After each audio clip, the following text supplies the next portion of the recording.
Sir, ada kaliti pa nakisarita na kadatayon nga kumbaga adtang nga aramidan tayo tapnon di kasta ket marugyan ti panagsaganan para iti R1AA mo na. Yeah, there was a time nga nang meeting ni amin nga coaches the different schools. We had a meeting one afternoon at the basketball court.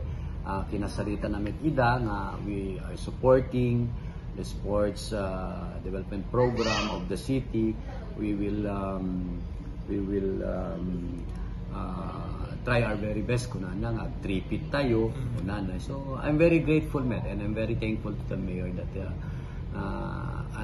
he has also that vision for our athletes and for the city of Lawag.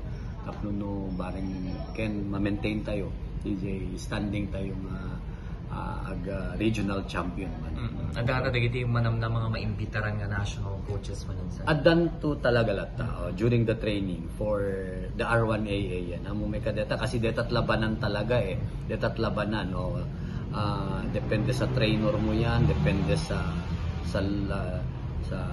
haba ng training. So adan to talaga. Adadan to amin.